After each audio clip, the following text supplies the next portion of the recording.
Welcome back to Leadership Trailblazers. I'm Lois Burton, Executive Coach and Leadership Development Specialist, and I'm your host. On a previous episode, we talked about the 4 qualities of the trailblazing leader: adaptability, resilience, courage, and empathy.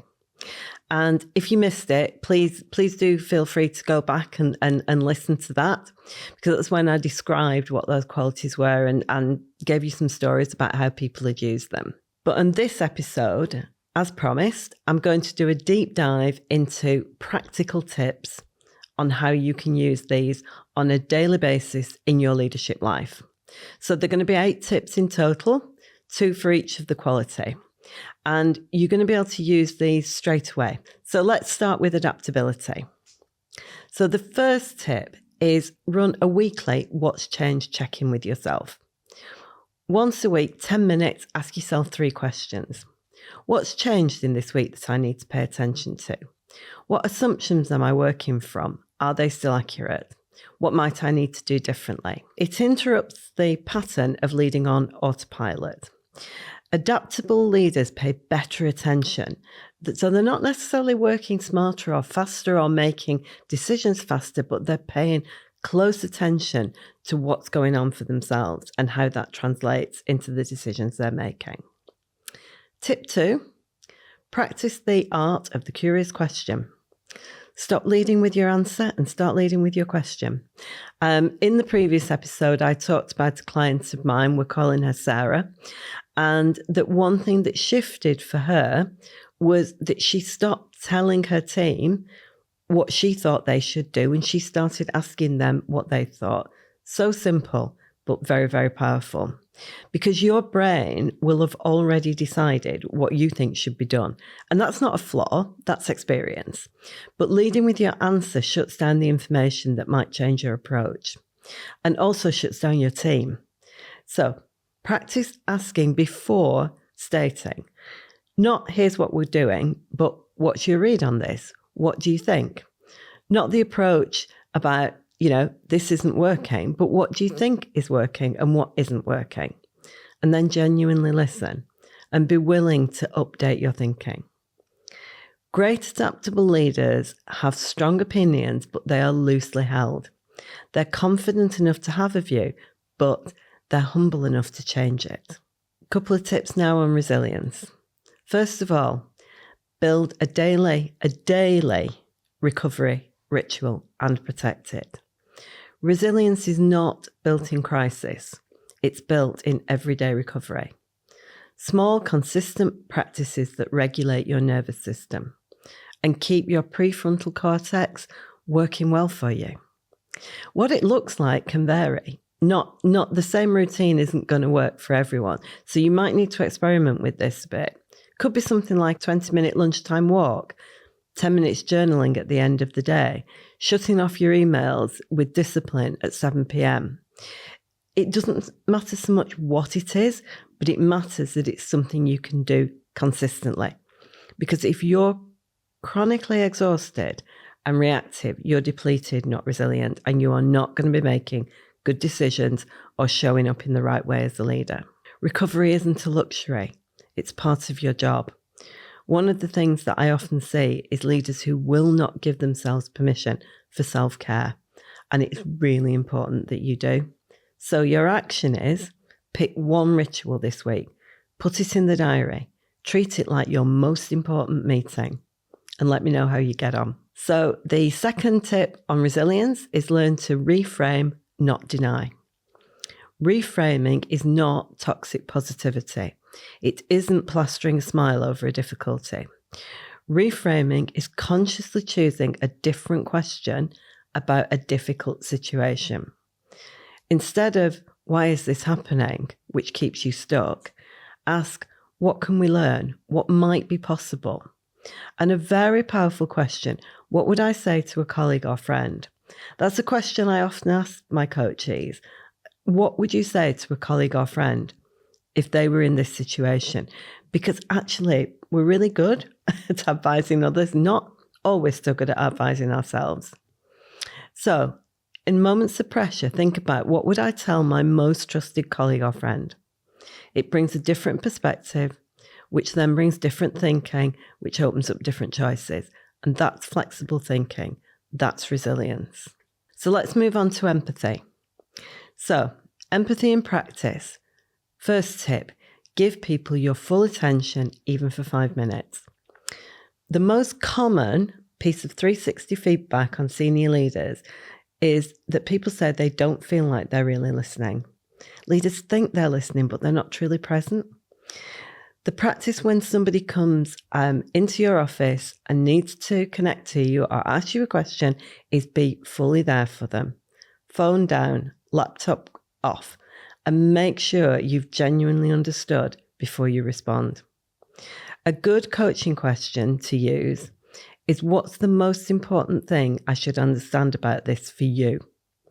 Because this signals genuine interest and it slows the conversation, and it often surfaces something that changes everything. Full presence costs nothing but a little attention. Secondly, check in before you check up. Before you ask, where are we up to with the project? Ask, how are you doing? And mean it. Don't rush past the answers. Give it a moment to breathe. It's easy to say, I don't have time. We don't have time in a team meeting to do that check-in. We've got so much to get through on the agenda. But that 2 minutes can save hours of managing the fallout. Many of my coachees and the teams that I work with have successfully incorporated this ritual into their team meetings, and they all admit it does make a difference. You do have to build in more time for it, but it will save you time. Trust me. When people feel genuinely cared for, more engaged, more productive, they flag problems early and they're part of the solution rather than trying to cover them up, trying to fix it themselves. And then when you do come to that problem, it's a much bigger job to fix it.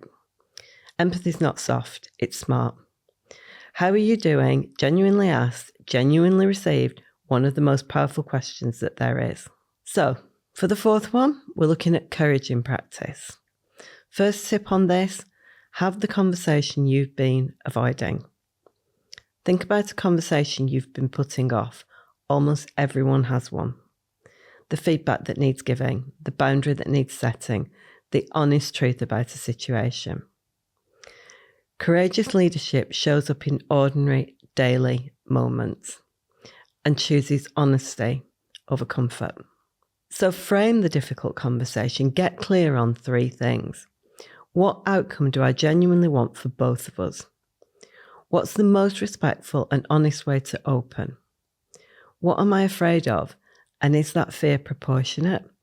Our brains catastrophize and imagine the worst reaction and then treat it as the most likely reaction. Often the dreaded conversation goes much better than you expect, is over in about 20 minutes, and both of you feel better. Courage is usually less dangerous than avoidance. Several years ago, a trusted colleague and friend of mine, Deborah, you've heard me talk about her before, we conducted a little experiment of our own. This was just anecdotal. So with the people that we were coaching and the groups that we were with, we asked the question, how many people have got a conversation that they've been avoiding? 97% of the people that we asked that question of said that they had. And we then asked the question, has the situation got better or worse through avoiding that conversation? And 81% of people said it had actually got worse. Because we put it off and just hope it'll get better. It doesn't. So please, start having those conversations that you're avoiding. I'm sure they'll go much better than you anticipate that they will. Finally, make a decision and own it. Talked to you before about stop waiting for certainty before you lead. You'll rarely have 100% information or 100% certainty. It's a myth.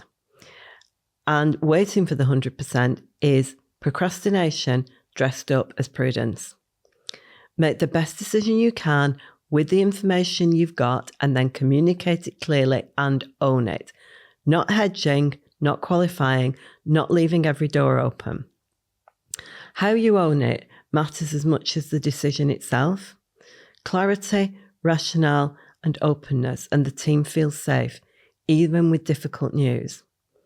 Now, I just want to put one caveat in here because I can hear a few people might be saying, yeah, but how does that sit with the flexible thinking you've talked about?